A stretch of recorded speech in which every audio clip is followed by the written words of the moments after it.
Captain Dongwoo Kim rubbed his tired eyes as he walked down the long corridor of his ship, the Harmony's Edge. 23 years. 23 long years since humans first met aliens, and he had spent most of that time saying yes sir and of course to every demand they made. Today had been no different. The Vortani Empire wanted more mining rights on human worlds, and the peaceful Kalari needed protection from being kicked off their home planets. As always, humans found a way to make everyone happy. The bridge was quiet when Dongwoo entered. His crew looked as tired as he felt. They had been negotiating for 18 hours straight, trying to find a solution that would keep the peace. That was what humans did best, everyone said. They were the galaxy's peacekeepers, the ones who could solve any problem with words instead of weapons. "Captain," his communication officer called out, "we're getting a message from the outer colonies." "It's marked urgent," Dongwoo sighed. "Another problem to solve. Another angry alien species that needed calming down." "Put it through." The screen flickered to life, showing a panicked human face. It was Commander Yujin Park from the colony of New Seoul. Her usually neat uniform was torn, and smoke filled the air behind her. "This is New Seoul Colony calling any human ship." Yujin's voice cracked with fear. "We are under attack. Repeat, we are under attack.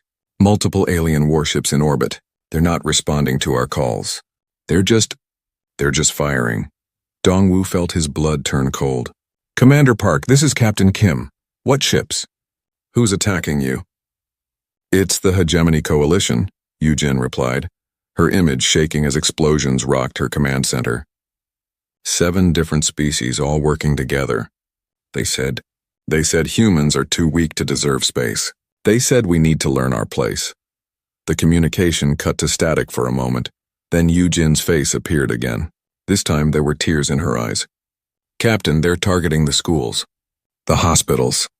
They're not trying to capture the colony. They're trying to kill everyone." Dongwoo gripped his chair. In 23 years of dealing with aliens, no one had ever attacked human civilians. There had been arguments, trade disputes, even some small fights between military ships. But never this. Never the wholesale slaughter of innocent people.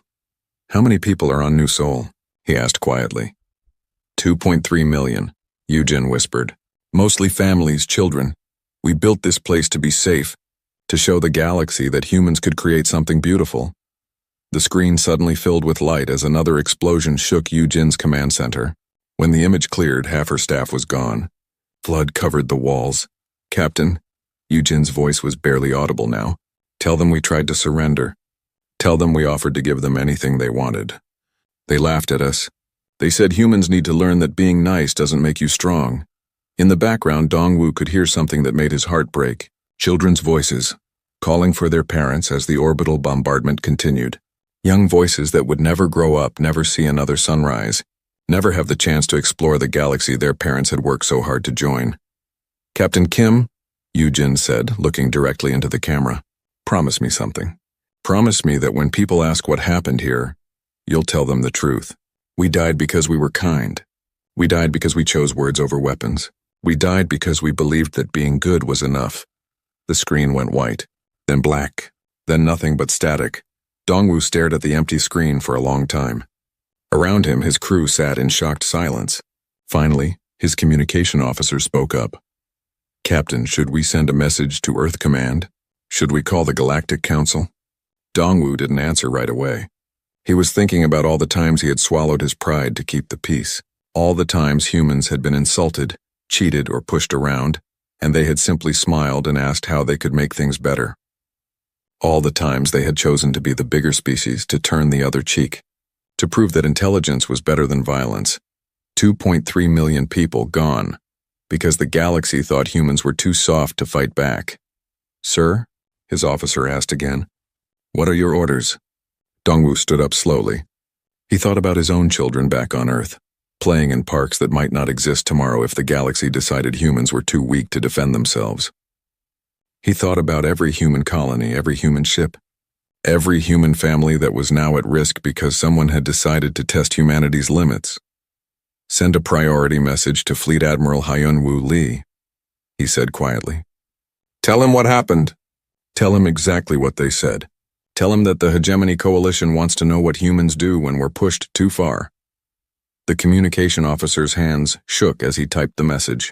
Everyone knew Admiral Lee. He was old Earth military from the time before first contact when humans still fought wars against each other.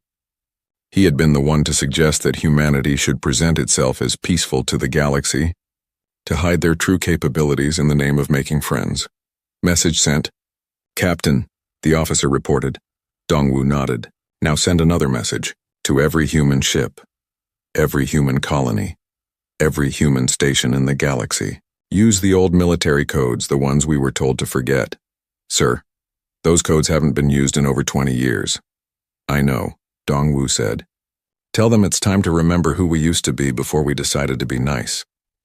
As his ship turned toward Earth, Dongwu thought about the words Yu Jin had spoken before she died. She was wrong about one thing. Humans hadn't died because they were kind. They had died because the galaxy mistook kindness for weakness. That was a mistake that would not be made twice. Back on Earth, Fleet Admiral Hyunwoo Lee received the message in his office. He read it 3 times, his face growing harder with each word. Then he stood up, walked to his window, and looked out at the peaceful blue planet below. Soon he knew that peace would end. The galaxy wanted to see what humans did when their patience ran out. They were about to find out. Ambassador So Young Choi walked into the Galactic Council chambers with a smile on her face, just like she had done every day for the past 8 years. The other ambassadors barely looked up as she took her seat. To them, she was just another human diplomat, probably here to complain about the attack on New Seoul and ask for help that would never come. The council recognizes the human representative, announced the Galactic chairman, a tall alien with blue skin and too many arms. I assume you wish to discuss the recent unpleasantness? So Young nodded politely. Thank you, Chairman. Yes, I would like to address the destruction of New Seoul Colony by the Hegemony Coalition. Several aliens shifted in their seats. The Hegemony Coalition had 7 members on the council, and they all looked smug. One of them, Ambassador Croxus, actually laughed. Unpleasantness? Croxus said. We prefer to call it education. Your species needed to learn that being soft does not earn respect in this galaxy. So Young's smile never wavered. I see, and what would you suggest we do about it? Accept your place, another hegemony member spoke up. Stop pretending to be equal to warrior races. Accept that some species are meant to lead, and others are meant to follow. That's very interesting advice, So Young said calmly. And if we refuse? The hegemony ambassadors looked at each other and laughed again. Then you'll learn the same lesson as New Seoul, Croxus said. How many colonies are you willing to lose before you understand? So Young nodded as if she was seriously considering the question. I'll take your words back to my government.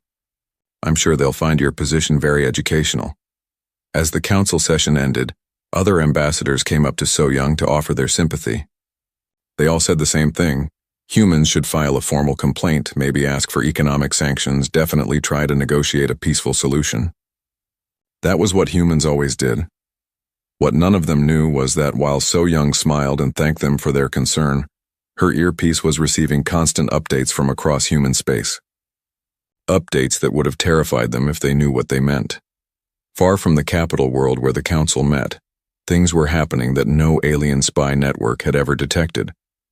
Colonel Minho Jang stood in the control room of what appeared to be a simple mining station in the outer rim of human space. For 15 years, this station had produced rare metals and sent them to human colonies.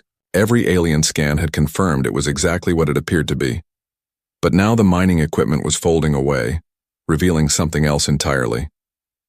Weapons manufacturing systems that had been built piece by piece over 2 decades, disguised as innocent industrial equipment. Assembly lines that could produce more firepower in a day than most species could build in a year. How long until we're fully operational? Minho asked his chief engineer. 6 hours, sir. All the civilian equipment has been moved to storage. The weapon systems are coming online now. Minho nodded. Around him, people who had spent years pretending to be miners and engineers were putting on military uniforms they had kept hidden for decades. These weren't civilians suddenly pressed into service. These were soldiers who had been waiting, training, preparing for the day when humanity's patience would finally run out. Across human space, similar transformations were taking place. Captain Hee-Won Nam walked through the cargo bay of her ship, the Merchant's Dream. For 12 years, this vessel had carried trade goods between human and alien worlds. She had hosted dinner parties for alien dignitaries, negotiated trade deals, and always made sure her guests felt welcome.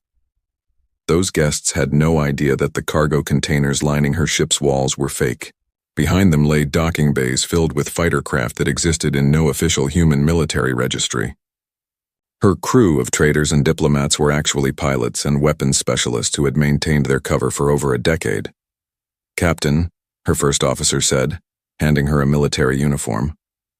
"Orders from Earth Command. All ships are to begin Phase 2 of Silent Thunder."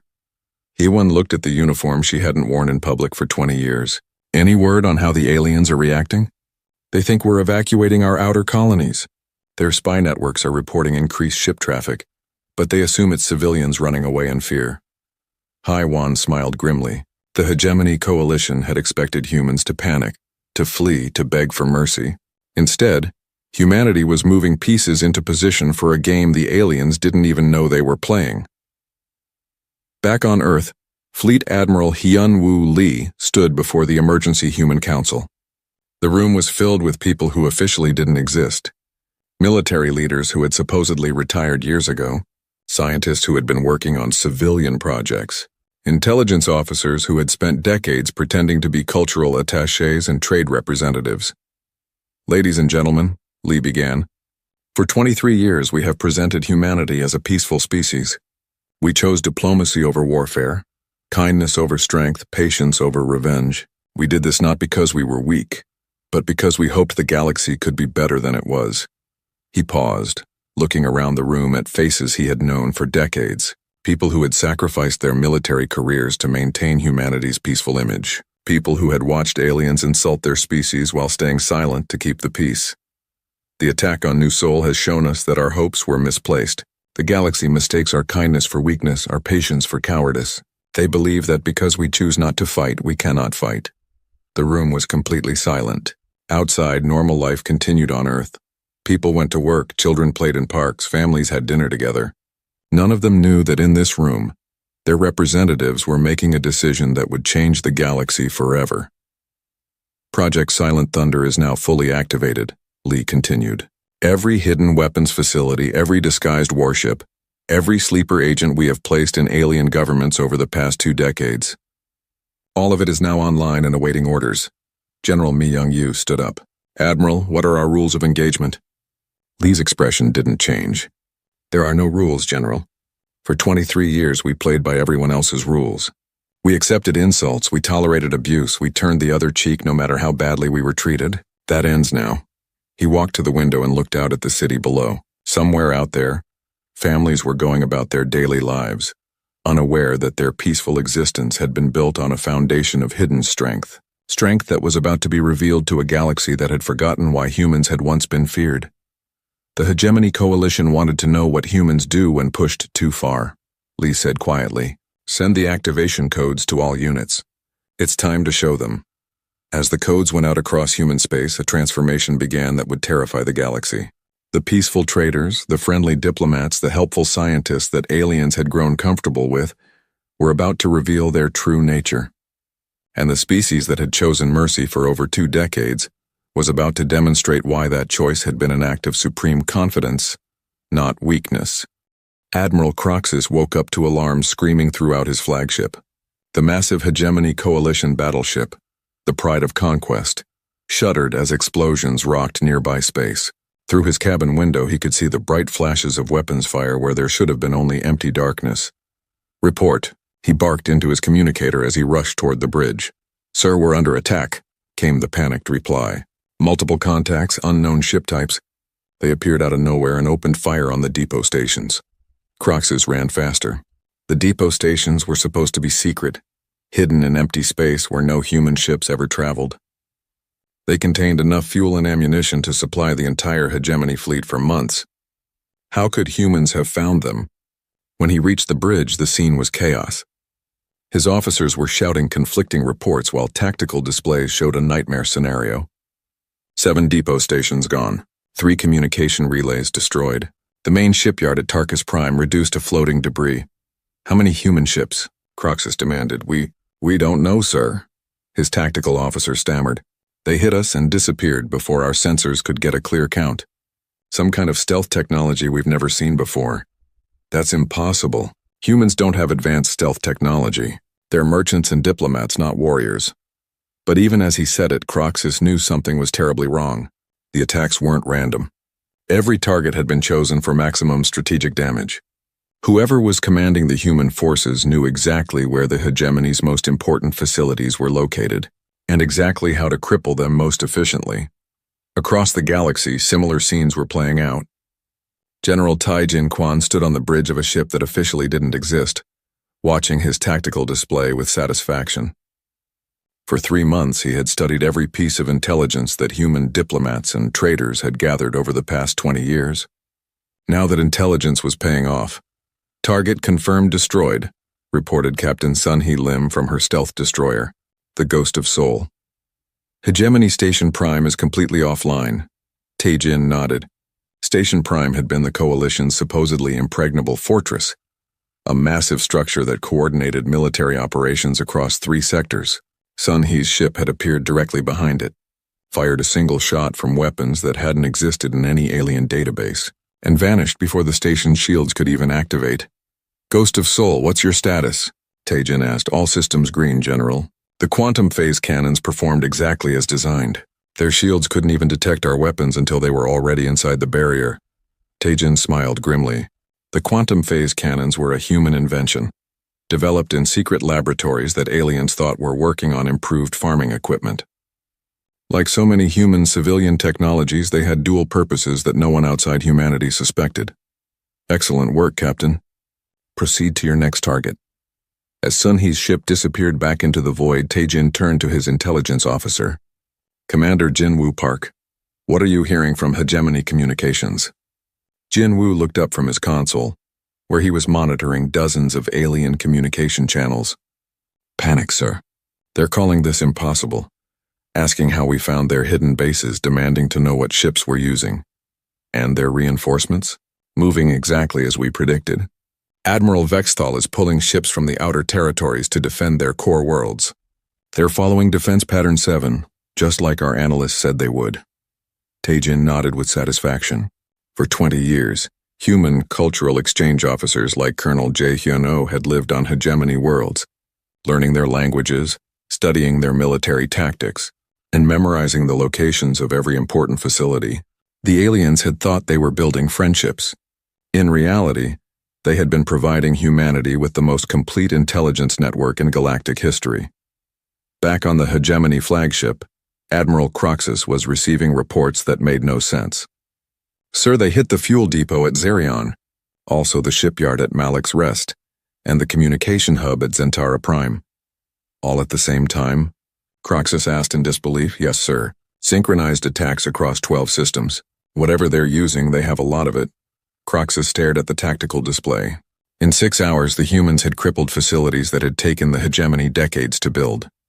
Ships that were supposed to be invisible had appeared, struck with devastating precision, and vanished. Most terrifying of all, every attack had targeted exactly the right place to cause maximum damage. "Get me a line to Earth," he ordered. "I want to speak to their Admiral Lee." "Sir, are you going to demand they surrender?" Croxus looked at the destruction on his screens. Facilities that had never been attacked, bases that no enemy had ever found, weapons that had never failed, all gone in a matter of hours. "No," he said quietly. "I'm going to ask them how they did it." The communication screen flickered to life, showing the face of Fleet Admiral Hyun-woo Lee. The human looked calm, almost bored, as if the systematic destruction of hegemony military infrastructure was just another routine day. "Admiral Croxus," Lee said politely, "I understand you wanted to speak with me." "How?" Croxus demanded. "How did you find our hidden bases? How did you get ships past our sensors? How did you know exactly where to strike?" Lee's expression didn't change. 23 years ago, when we first met your species, you told us that humans needed to learn their place in the galaxy. We took that advice very seriously. What does that mean? It means we spent 23 years learning everything about you. Every base you built, every ship you launched, every tactical doctrine you developed. While you saw us as harmless diplomats and merchants, we were studying you like scientists study laboratory specimens. Croxus felt a chill run down his spine. You've been spying on us for over 2 decades? Not spying, Lee corrected. Learning. You invited us into your homes, your military academies, your government buildings. You showed us your weapons, explained your strategies, even gave us tours of your secret facilities. All because you thought we were too weak to be a threat. The Hegemony Admiral stared at the screen in growing horror. The cultural exchange programs were intelligence-gathering operations, Lee confirmed. Every human student who studied on your worlds was actually a military analyst. Every tourist who visited your facilities was mapping them for future reference. Every trader who sold goods at your bases was learning about your defenses. But you're supposed to be peaceful. You always chose diplomacy over war. Lee's smile was colder than the space between stars. We chose diplomacy because we were confident in our ability to win any war that might become necessary. Today you took away that choice. Now you get to see what humans are like when we stop being patient. The communication ended, leaving Croxus staring at a blank screen. Around him, his bridge crew sat in stunned silence. They had thought they were fighting the weak, peaceful humans they had known for decades. Instead, they were facing an enemy that had spent over 20 years preparing for this exact moment, and it was only the first day. On the second day of the war, the Hegemony Coalition tried to fight back. Admiral Vexthal, the supreme commander of all coalition forces, gathered every available ship and launched a massive counterattack against what they thought was the main human fleet near the Centauri system. They found nothing there except empty space and a recorded message. Greetings. Admiral Vexthal, came the voice of Admiral Kyung-Soo Han from the human recording. By the time you receive this message, your reinforcement fleets from the Outer Rim will have been destroyed. Your supply convoys from the core worlds will have been captured. And your secret fortress at Drakthal will be under siege. We suggest you check your communications. Vextal's face went pale as reports flooded in from across coalition space. The humans hadn't been retreating to Centauri. They had been leading him away from the real battle. While he chased shadows, human forces had struck at a dozen locations simultaneously. How many ships do they have? Vextal demanded of his intelligence officer. We don't know, sir. Every time our scouts find them, they disappear. But they're everywhere at once. It's like they have fleets we never knew existed. What the coalition didn't understand was that they were fighting an enemy who had been preparing for this war longer than some of their soldiers had been alive. Admiral Kyung-Soo Han stood on the bridge of his flagship, the Unbroken Resolve, watching his tactical display with satisfaction.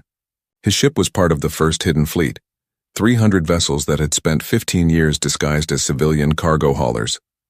Admiral, reported Captain Na Young-Jon from her destroyer squadron. The Hegemony's 3rd battle group is moving to defend their shipyards at Korvac Prime. Excellent, Han replied. They're still thinking like this is a normal war. Signal all units, implement Plan 7. Plan 7 was one of hundreds of scenarios that human strategists had developed over the past 2 decades. Every possible hegemony response had been anticipated, studied, and countered before the war even began. The aliens were fighting desperately to defend assets they thought were important, not realizing that humans had already decided which targets actually mattered. Lieutenant Yoon Ji-song received her orders while sitting in what looked like a normal civilian shuttle. For 6 years, she had flown this route between human and alien worlds, carrying passengers and small cargo. The Hegemony checkpoint guards knew her by name, often joking about the harmless human girl who always brought them coffee. Those same guards would have been terrified to know that her shuttle was actually a heavily armed fighter, and that she was one of the best combat pilots humanity had ever produced. Songbird Squadron, "This is Control," came the voice in her earpiece. "You are clear to reveal and engage." Yoonji smiled as she pressed a series of hidden buttons. Her shuttle's outer hull peeled away like flower petals, revealing the sleek fighter underneath. Around her, 24 other civilian craft were undergoing the same transformation. "Songbird leader to all units," she said into her radio. "Let's show them what human patience looks like when it runs out." The Hegemony forces at Korvac Prime detected the approaching human ships and prepared to fight off another small raid. Instead, they found themselves facing a coordinated assault by fighters that moved faster than anything in their database, armed with weapons that tore through their shields like paper. But the real shock came when they tried to retreat. Every escape route was blocked by human ships that had somehow appeared behind them. Every safe system they tried to reach already contained waiting human forces. It was as if the humans could predict every move before it was made.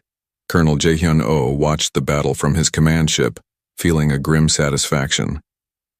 For 5 years he had lived on hegemony worlds as a cultural exchange officer, learning their languages and customs. The aliens had thought he was there to build friendship between their species. In reality, he had memorized every military base, every supply depot, every possible retreat route. "Sir," his communication officer reported, "Admiral Vexthal is requesting a ceasefire to discuss terms." "What does he want to discuss?" Jae-hyun asked. "Prisoner exchanges, protected zones for civilians, rules of engagement, standard military protocol." Jae-hyun almost laughed. The hegemony was still thinking this was a normal war between civilized species. They didn't understand that they had crossed a line that couldn't be uncrossed.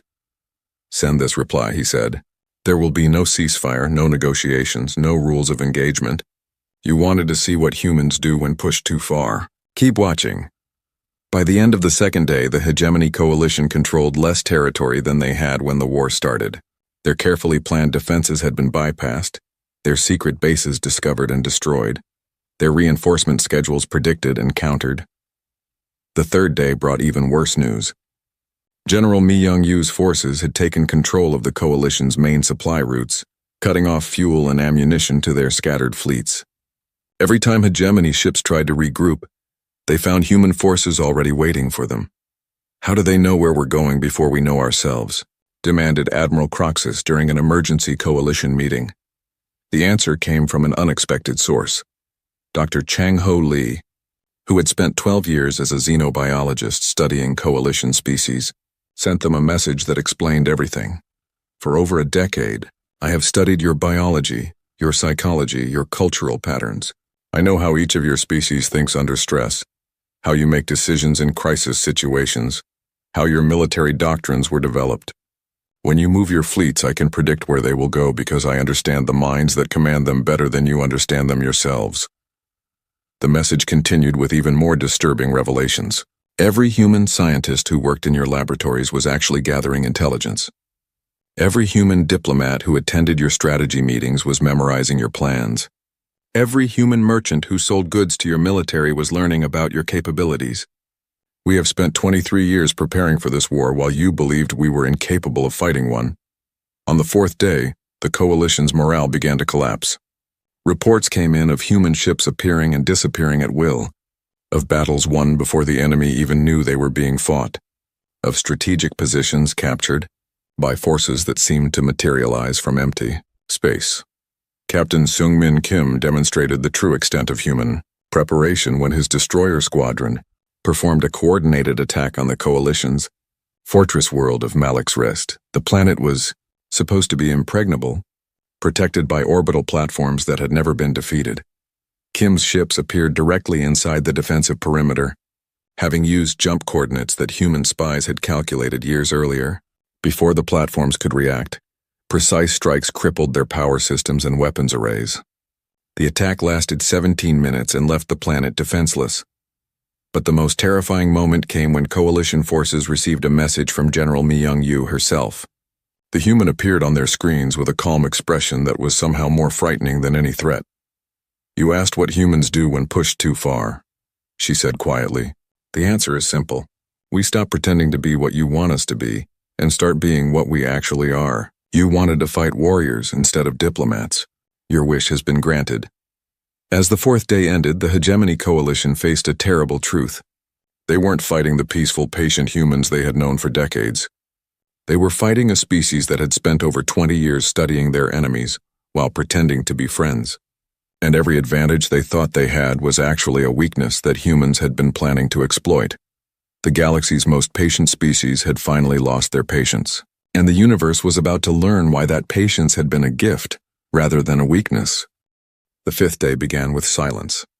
Across coalition space, communication networks that had operated for centuries went dark. Supply lines that had never been threatened were cut. Fleets that had ruled entire sectors found themselves trapped in systems with no fuel and no ammunition. Supreme Commander Vexthal sat in his command center, staring at a tactical display that showed the complete collapse of everything his species had built. In 4 days, the humans had systematically dismantled an empire that had taken 300 years to create. "Sir," his aide whispered, "we're receiving a transmission from the human fleet." The screen flickered to life, showing the face of Captain Sung-Min Kim. The human looked tired but determined, standing on the bridge of a ship that had appeared from nowhere to destroy the Coalition's last major stronghold. "Supreme Commander Vexthal," Kim said formally, "I am authorized to offer you one final chance to surrender." "Surrender?" Vexthal laughed bitterly. "You've already won. What more do you want?" "We want you to understand something," Kim replied. "This wasn't a war.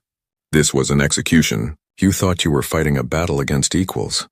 Instead, you were being eliminated by a superior force that had been studying you for decades." Vexthal felt his heart sink. "What do you mean?"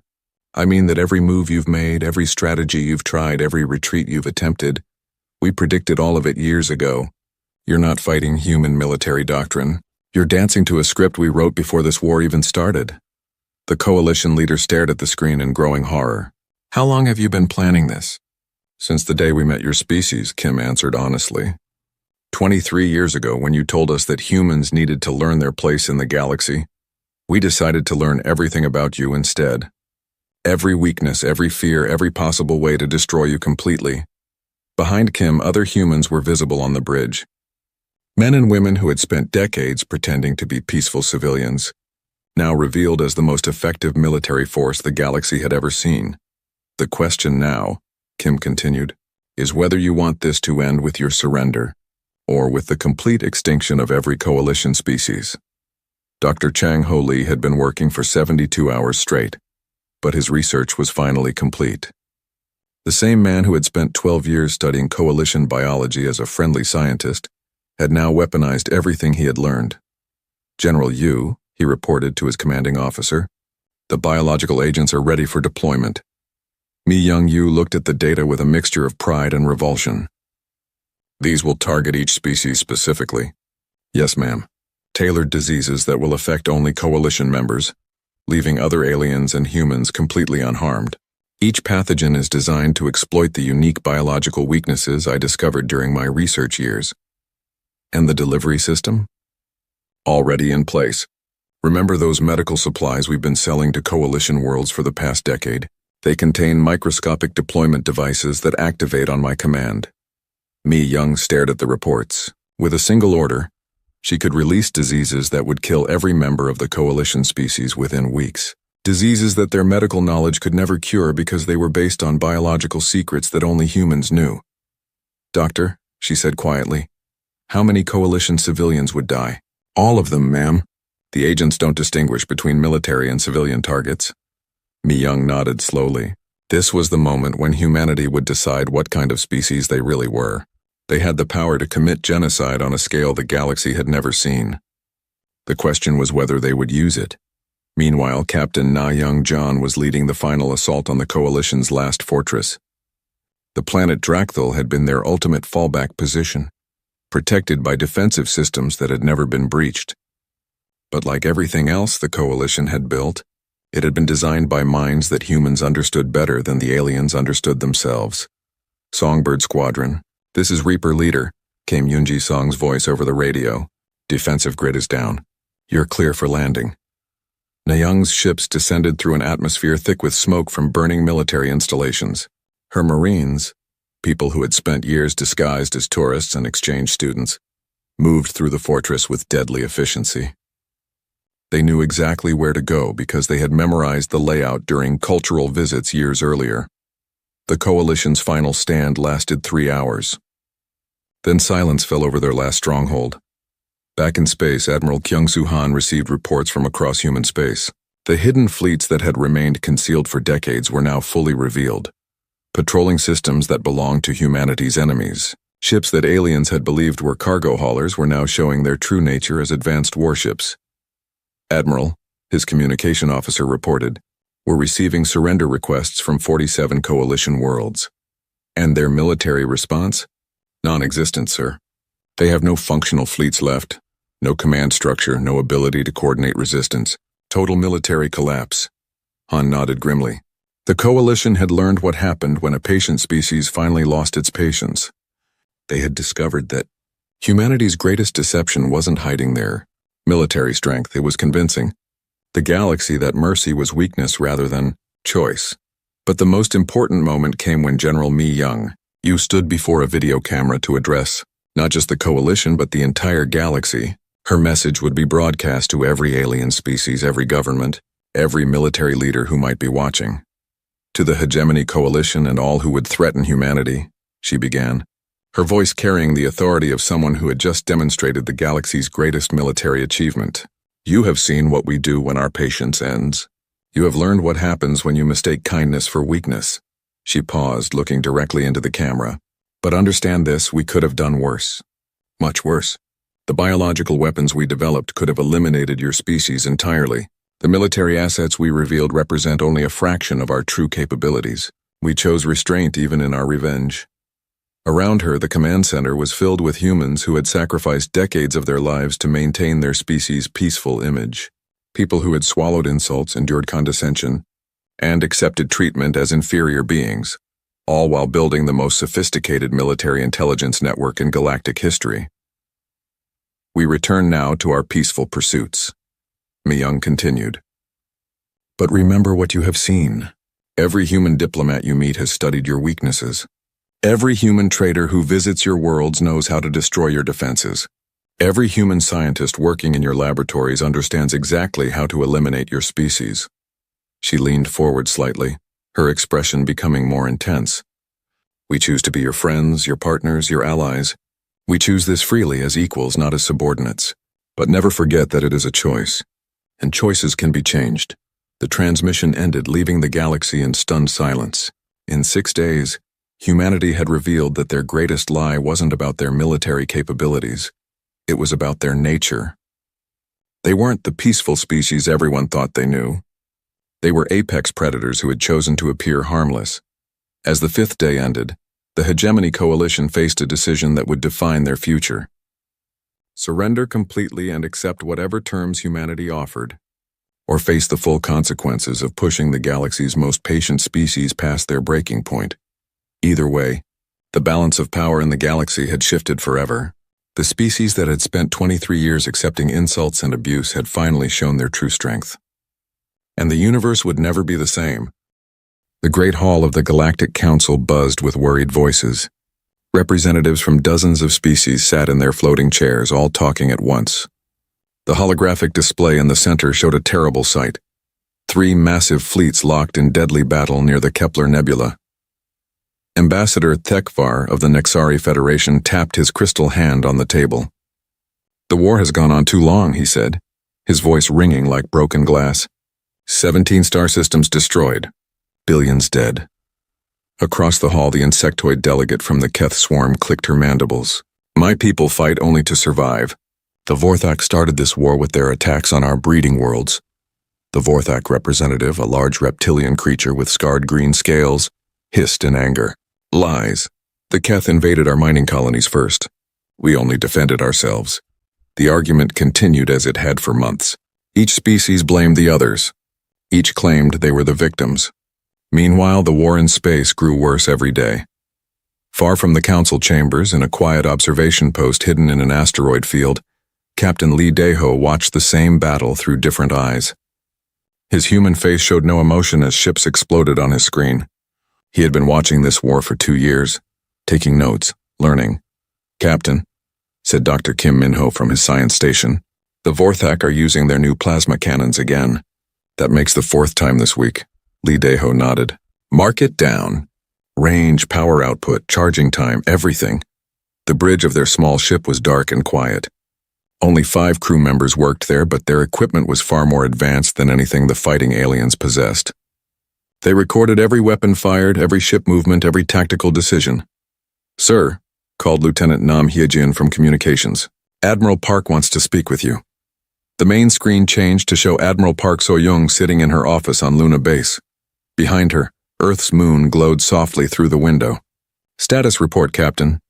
The 3 fleets are evenly matched, Lee Daeho replied. The Vorthak have better weapons, but the Nexari have stronger shields. The Keth make up for weaker technology with superior numbers. None of them can win a clear victory. Admiral Park studied the data scrolling across her screen. And they still don't know we're here? No, Admiral. Our stealth systems are working perfectly. To their sensors, we're just another asteroid. Good. Continue monitoring.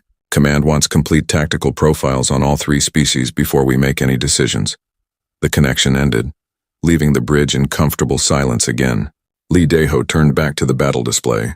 A Nexari cruiser had just destroyed a Keth destroyer with a focused crystal beam. The beam cut through the insect ship's hull like it was made of paper.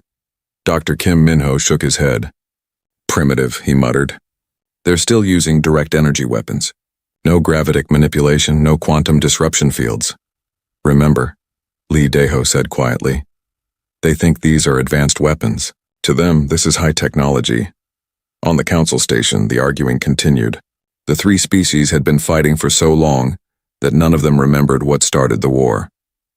Trade disputes, border conflicts, old insults, it all mixed together into endless hatred. We need outside help, announced Councillor Reltari, an elderly being from a neutral species. Someone must stop this war before it spreads to other sectors. Who? Asked the Nexari ambassador. Every species with enough military power is already choosing sides or staying away completely. What about the humans? Suggested a small delegate from the back. They have ships, don't they? Laughter filled the hall. Even in the middle of their serious discussion, the idea of humans helping seemed funny to most aliens. The humans? The Vorthak representative hissed with amusement. They barely have enough ships to patrol their own system. They've never even fought a real war. I heard they still use chemical rockets for some of their ships, added the Keth delegate, clicking her mandibles in what passed for laughter among her kind. The small delegate who had suggested humans looked embarrassed. I just thought, they seem peaceful. Maybe they could help negotiate. Peace, scoffed Ambassador Thekvar. Peace comes only through strength. The humans have no strength to offer. Unknown to the council, their conversation was being recorded by hidden sensors placed there months ago. Every word reached human intelligence analysts within minutes. In a secure facility deep under Earth's surface, dozens of analysts studied every piece of information about the 3 warring species. General Kang Yunji reviewed the latest reports in her underground office. Charts covered the walls showing ship designs, weapon capabilities, and population centers of all 3 alien civilizations. Her staff had been working for years to understand every aspect of their potential enemies. Ma'am, called one of her aides, we have new intelligence on Vorthak fleet movements. They're concentrating forces near the Tau sector. Tau sector? General Kang frowned. That's only 3 jumps from our outer colonies. She activated her secure communicator. Admiral Park, we may have a problem. Admiral Park appeared on the screen immediately. I'm listening. The Vorthak are moving ships closer to human space. Our analysts think they might be planning to expand the war. Any sign they know about our real capabilities? None. They still think we're a minor species with primitive technology. Admiral Park was quiet for a moment. Continue monitoring. If they make any move toward our colonies, we'll have to reconsider our position. Back in the Kepler Nebula, the 3-way battle raged on. Ships from all 3 species fought desperately, each believing their survival depended on victory. None of them noticed the small asteroid that had been watching them for months. None of them suspected that every move they made was being recorded and analyzed by a species they considered weak and unimportant. Captain Lee Daho made one final note in his log before ending his shift. Day 847 of observation. Enemy forces continued to display tactical patterns consistent with previous engagements. No significant technological advances detected. Recommend continued monitoring. He didn't know that within days everything would change. The Watchers would be forced to become participants, and the galaxy would learn the truth about humanity's real strength. The war continued in space, beautiful and terrible. Ships died in flashes of light while their crews never suspected they were being judged by eyes that had been watching, learning, and preparing for the day when patience would end and action would begin. War leader Gorthak stood on the bridge of his flagship, staring at the holographic display that showed his empire's losses. 3 months of fighting had cost him over 200 ships and thousands of soldiers. The Nexari crystals cut through his hulls too easily, and the Keth swarmed his formations like angry insects.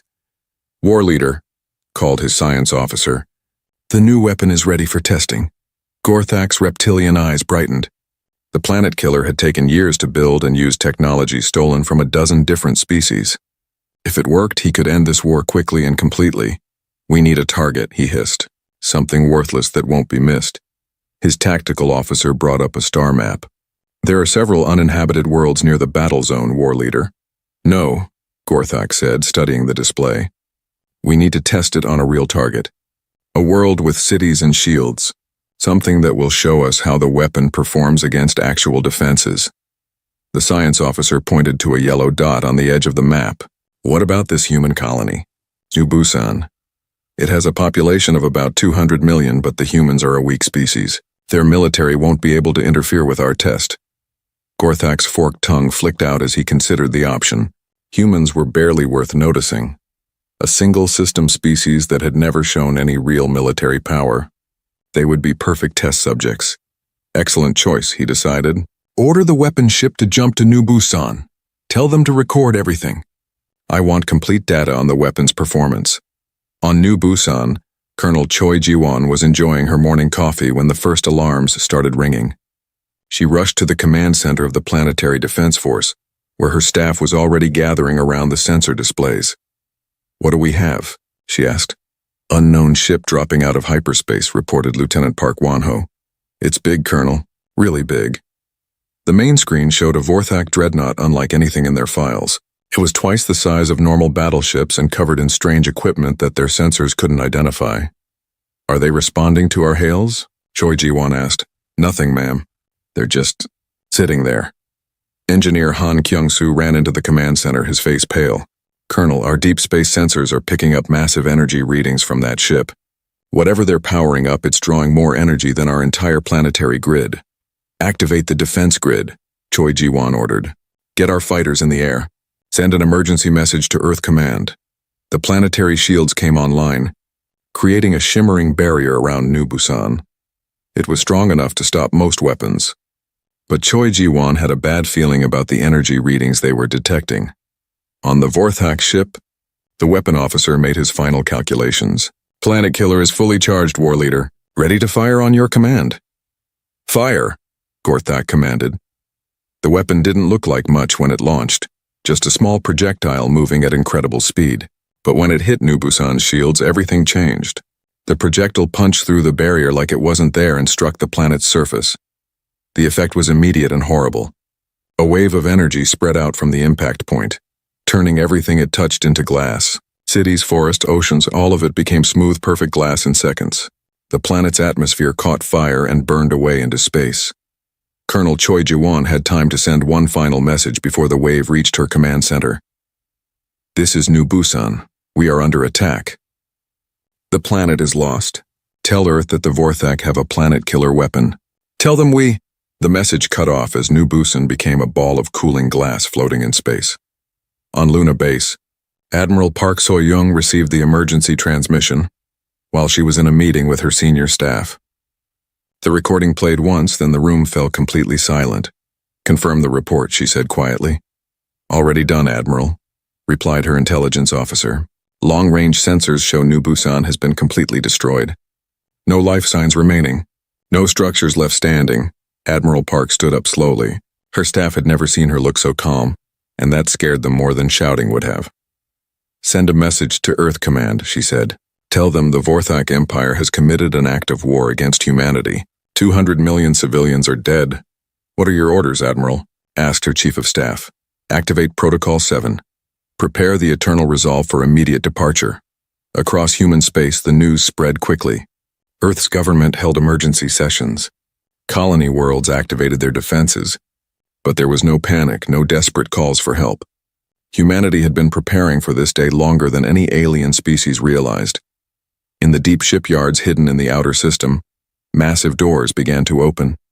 Ships that had been under construction for decades started their final preparations. The Eternal Resolve, largest of them all, powered up systems that had never been tested in actual combat.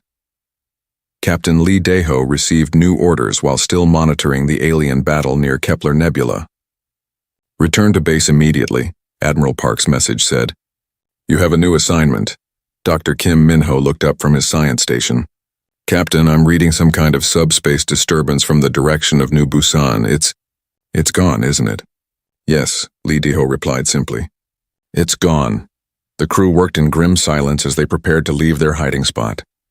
They had spent years watching aliens fight each other, learning their weaknesses, studying their technology. Now they would use that knowledge. On the Vorthak flagship, War Leader Gorthak reviewed the weapon test data with satisfaction. The planet killer had performed perfectly, turning an entire world into glass in minutes. His scientists were already planning improvements for the next version. War Leader, called his communications officer, were receiving a transmission from the Galactic Council. They're demanding an explanation for the destruction of New Busan. Tell them it was a weapons test, Gorthak replied with amusement. The humans were in the wrong place at the wrong time. Should we be concerned about human retaliation? Gorthak's laughter filled the bridge. Retaliation? From the humans? They don't even have a proper navy. The most they can do is complain to the council. He turned back to the battle displays, planning his next move against the Nexari and Keth fleets. The destruction of New Busan was already forgotten. Just another successful test of superior Vorthak technology. None of the aliens in the Kepler Nebula noticed when a small observation post suddenly disappeared. They were too busy fighting each other to pay attention to one missing asteroid. They didn't know that humanity's long watch was ending and their judgment was about to begin. In the depths of space, the Eternal Resolve began its journey toward the war zone. Behind it came ships that had been hidden for decades, carrying weapons that no alien species had ever imagined. The galaxy was about to learn what happened when humanity stopped watching and started acting. The battle in the Kepler Nebula had been raging for 6 hours when the first sensor officer noticed something strange. Lieutenant Zexhai of the Nexari Federation stared at her display, trying to understand what she was seeing. Commander, she called to her superior, I'm detecting a massive hyperspace signature incoming. Whatever it is, it's huge. Commander Telvanni floated over to examine the readings, probably reinforcements for one of the other fleets. Continue monitoring. On the Vorthak flagship, War Leader Gorthak was planning his next attack when his own sensors detected the same disturbance. Size estimate? He demanded. Unknown, War Leader. The signature is too large for our equipment to measure accurately. Gorthak dismissed the concern with a wave of his clawed hand, another fleet jumping in. Let them come. We have enough firepower to handle any reinforcements. The Keth swarm ships detected the signature too, but their hive-mind communication system was too busy coordinating attacks to pay much attention to one more enemy arrival. Then space tore open, and something emerged that made all 3 fleets stop fighting.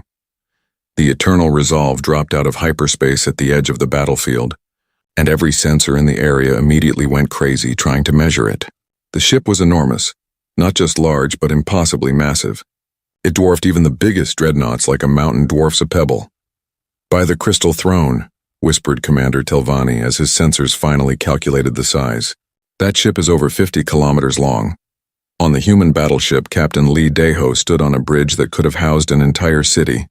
Around him, his crew worked at stations designed with decades of careful planning.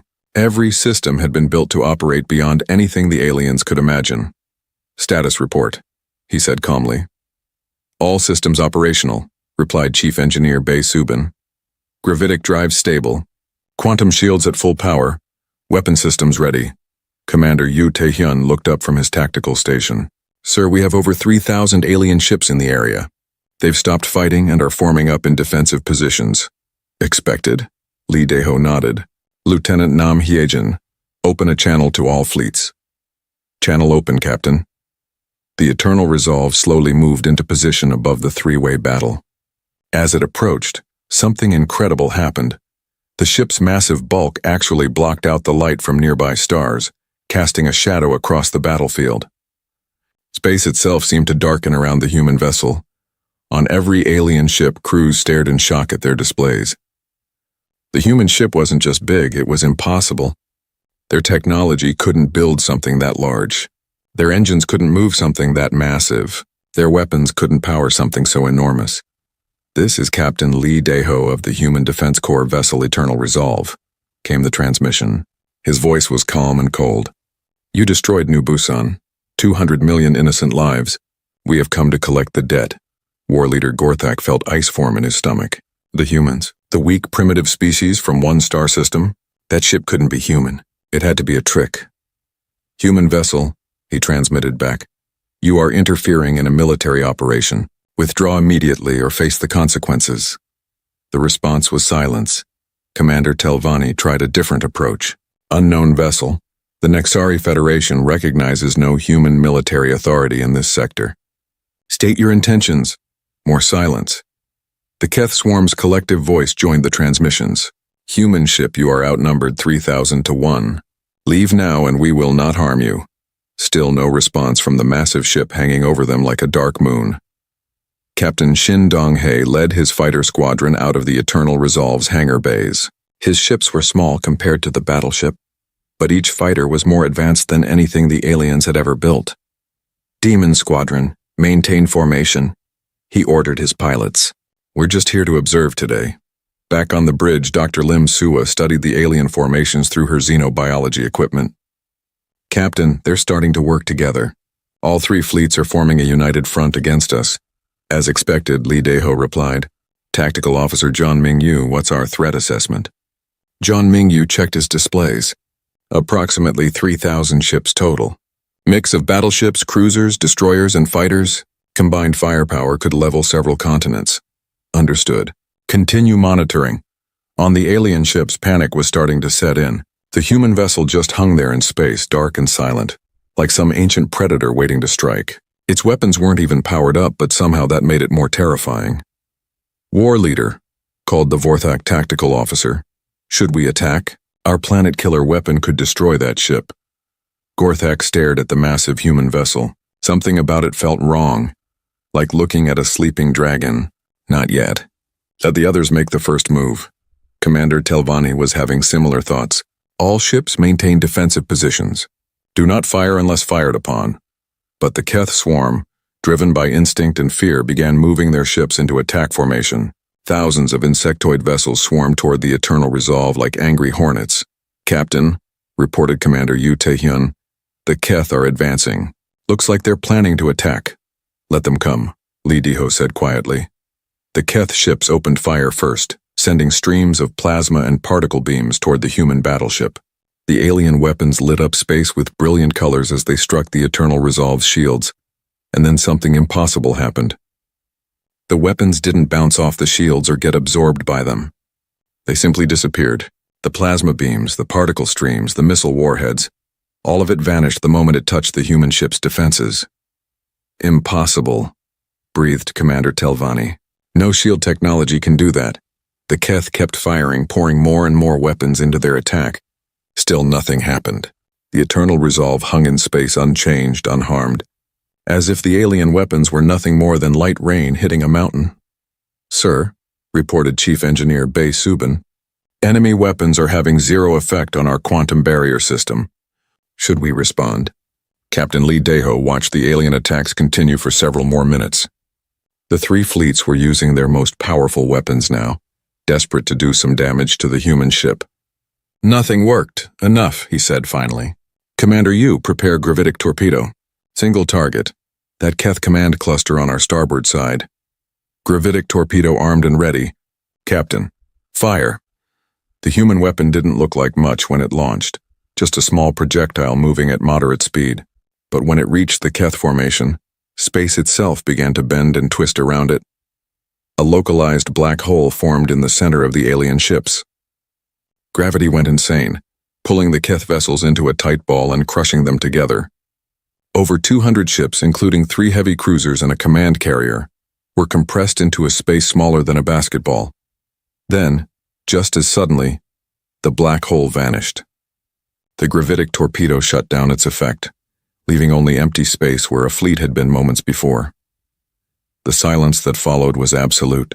3,000 alien ships hung in space, their crews too shocked to move or speak. The humans had just casually deleted an entire battle group from existence. Captain Lee Daeho opened communications again. That was a demonstration. You have one chance to surrender your fleets and submit to human authority. You have 60 seconds to decide. For the first time in the war, all 3 alien species found themselves in complete agreement. They were no longer fighting each other. They were trying to survive something far beyond their understanding. The 60 seconds passed in complete silence. 3,000 alien ships floated motionless in space, their crews staring at displays that showed empty space where a Keith fleet had existed moments before. No one wanted to be the first to move or speak. War leader Gorthak finally broke the silence. All fleets, this is a temporary alliance. Focus all firepower on the human vessel. If we work together, we can destroy it. Agreed, transmitted Commander Telvanni. Nexari ships will coordinate with Vorthak forces. The Keth Swarm's collective voice joined them. The Hive accepts this alliance. All ships will target the human threat. What happened next was the largest coordinated attack in galactic history. 3 species that had been killing each other for years suddenly worked together with perfect unity. Every weapon, every ship, every piece of military technology they possessed focused on one target. On the Eternal Resolve, Chief Engineer Bay Subin watched her displays as thousands of weapons locked onto their ship. Captain, they're charging everything they have. Energy readings are off the scale. Captain Lee Daeho remained calm. Tactical Officer John Mingyu, threat assessment? John Mingyu's fingers flew over his controls. Combined firepower equivalent to... Captain, they could destroy several moons with this attack. Maybe crack a small planet. Interesting. Dr. Lim Sua, are you recording everything? The xenobiologist nodded. All alien tactics and weapons are being analyzed in real time, Captain. This will give us complete data on their military capabilities. Excellent. Let them fire when ready. The attack began with the Vorthak ships. Hundreds of plasma cannons fired at once, sending streams of superheated gas toward the human battleship. The Nexari followed with their crystal beam weapons, focusing pure energy that could cut through any known material. The Keth added swarms of missiles and particle beams to the assault. The combined attack lit up space like a miniature star.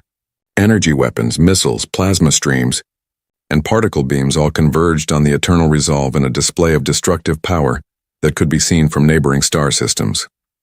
And then, just like before, everything simply vanished.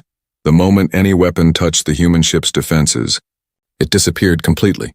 Not deflected, not absorbed, not scattered, gone. It was as if the attacks had never existed at all. Impossible, whispered Commander Telvanni. No technology in the galaxy can do that. War leader Gorthak slammed his clawed fist on his command chair. Keep firing. Pour everything into it.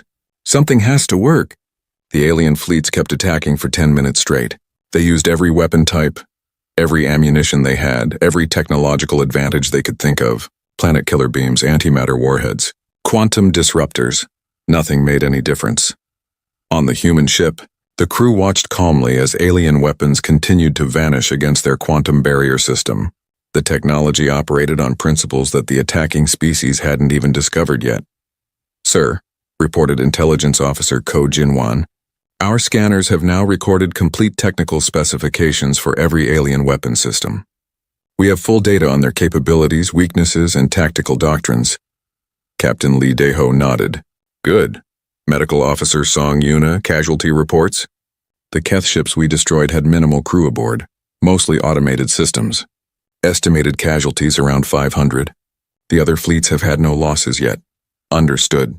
Navigation Chief An Sung-hwan, position us for optimal psychological impact. The Eternal Resolve began to move through the alien formation. Not fast, not aggressively. Just a slow, steady advance that brought it closer to the panicking fleets. As it moved, the ship's massive bulk continued to block starlight, creating moving shadows that followed it like dark wings. This is impossible, Gorthak muttered to his science officer. That ship must have some weakness. What powers their defenses? Unknown, war leader. Our sensors can't penetrate their hull to analyze their technology. It's like they're using physics we don't understand. The Nexari were having similar problems. Commander, reported Telvanni's science officer, our best crystal resonance scanners are being completely blocked. Whatever their hull is made of, it's not any material in our databases. Even the Keth hive mind was struggling to comprehend what they were facing. Individual ship commanders sent confused reports back to the collective consciousness. Target continues to ignore all weapons. Request new attack patterns, but there were no new attack patterns to try. The aliens had used everything. Captain Lee Daeho finally opened communications again. This is your second warning. You are out of time and out of options. Surrender now, or we will demonstrate why continuing to fight is pointless. Never, Gorthak roared back. The Vorthak Empire bows to no one. The Nixari Federation agrees, added Commander Telvanni. We will not surrender to a single ship, no matter how large. The Keth response was simpler. The Hive does not submit to outsiders. Very well, Lee Daeho replied. Commander Yu Taehyun, select targets for surgical demonstration. I want minimal casualties but maximum psychological impact. Understood, Captain. Targeting Vorthak command ship, Nixari flagship, and 3 Keth heavy cruisers. Weapons free. The Eternal Resolve fired 5 different weapons at once, each one using technology that the aliens had never seen before. The first weapon hit the Vorthak flagship with a temporal distortion field that slowed time around the ship to nearly a standstill. Gorthak and his crew found themselves moving in extreme slow motion while the rest of the battle continued around them. The second weapon struck the Nexari flagship with a quantum phase disruptor that shifted the ship partially out of normal space. Commander Telvanni watched in horror as parts of his vessel became transparent and ghostly, unable to interact with anything in the physical universe. The 3 Keth cruisers were hit with gravitational manipulation beams that flipped their local gravity fields. The ships found themselves being pulled in multiple directions at once. Their crews pressed against bulkheads as up and down became meaningless concepts. But the most terrifying part was that all 5 ships were still intact. Their hulls weren't damaged, their crews weren't killed. They were just disabled, helpless. The humans had casually demonstrated that they could do anything they wanted to the alien fleets without even trying hard. This is a warning, Captain Lee Daeho announced to all ships. We could have destroyed those vessels completely. We chose not to. The next time you force us to fire, we will not be so merciful. Around the disabled ships, the remaining alien fleets finally understood what they were facing. This wasn't just superior technology. It was technology so advanced that their weapons might as well have been throwing rocks at a starship. War leader Gorthak, moving slowly inside his time-distorted bridge, managed to croak out one word. How? The answer came not from Captain Lee Daeho, but from Intelligence Officer Ko Jin-wan as he transmitted detailed files to every alien ship in the area. Technical specifications, fleet positions, government structures, population centers, complete intelligence data on all 3 species. We have been watching you for decades, Ko Jin-wan's voice explained calmly. Learning your languages, studying your technology, mapping your territories. We know everything about you. Your military strength, your industrial capacity, your political systems, even the locations of your homeworlds and the names of your leaders' families. The alien crews stared at their screens as file after file of classified information scrolled past. Information that should have been impossible for outsiders to obtain. Military secrets that were supposed to be hidden from their own allies. You see, Ko Jin-wan continued, while you were busy fighting each other, we were preparing for the day when we might need to intervene. That day has come. For the first time since the war began, every alien in the 3 fleets felt the same emotion. Absolute, helpless terror. They weren't just outgunned. They were obsolete. The alien fleets hung motionless in space, too terrified to move. Their most powerful weapons had failed completely. Their strongest ships had been disabled like toys. Worst of all, they now knew that humanity had been watching them for decades, learning every secret, every weakness. Captain Lee Daeho studied the tactical display showing nearly 3,000 alien vessels. They were no longer trying to fight. Most had powered down their weapons and were just waiting to see what the humans would do next. Sir, reported Intelligence Officer Ko Jin-wan, we're receiving surrender requests from several smaller ships. The aliens are starting to panic. Not yet, Lee Daeho replied. We need to make sure they understand this isn't just about superior firepower. Commander Yu Taehyun, begin systematic disabling of strategic targets. Start with command ships and work down. What followed was unlike any battle in galactic history. The Eternal Resolve moved through the alien formations like a surgeon, precisely targeting specific ships with weapons that disabled rather than destroyed. Each attack demonstrated a different aspect of human technological superiority. A Vorthak heavy cruiser found its engines shut down by an electromagnetic pulse that somehow didn't affect any other systems. The crew could still breathe, still see, still communicate. They just couldn't move their ship. A Nexari destroyer had its weapons systems turned off by a computer virus, that bypassed every security system they possessed. The ship's other functions continued normally, but every gun, every missile launcher, every defensive system simply stopped working. A Keth carrier watched in horror as its fighter squadrons were remotely controlled by human signals, forcing the small ships to land in their own hangar bays against their pilot's will. "This is impossible," transmitted one of the Vorthak captains. "How are you doing this to us?" Medical Officer Song Yuna answered from the Eternal Resolve. "Your technology is based on principles we mastered centuries ago. Your computers use quantum processors we designed. Your engines run on fusion reactions we perfected. Your weapons fire energy beams we invented." The revelation hit the alien crews like a physical blow. Everything they thought was advanced technology had been given to them, directly or indirectly, by humanity. The humans hadn't just been watching, they had been guiding galactic development all along. "You see," continued Song Yuna, "we've been very careful about what technologies we allowed different species to develop. We made sure no one became powerful enough to threaten galactic stability." War leader Gorthok, still trapped in his time-distorted bridge, managed to speak slowly into his communicator. "But why hide? Why pretend to be weak?" Ambassador Ryu Jaehyun answered from his position on the Eternal Resolve. "Because open rule leads to rebellion. Hidden guidance leads to peace. For 300 years we have prevented major wars by carefully managing technological development across the galaxy." "Then why reveal yourselves now?" asked Commander Telvanni from his partially phased ship. "Because," Captain Lee Daeho cut in, his voice cold as space, "you destroyed New Busan. You killed 200 million innocent civilians to test a weapon. That crossed a line we cannot ignore." The systematic disabling continued. One by one, alien ships found themselves helpless. Not destroyed, not damaged, just unable to fight. The humans were making a point that was impossible to miss.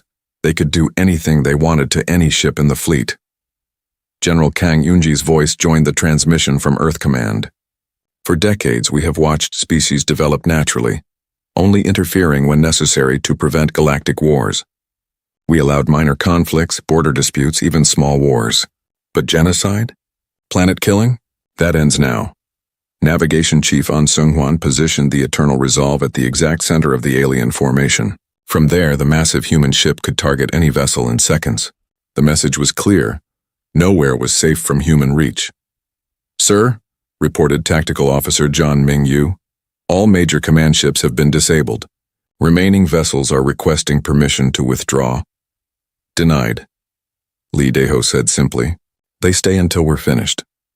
Dr. Lim Sua activated her xenobiology scanners and began broadcasting detailed analysis of each species' psychology and social structure.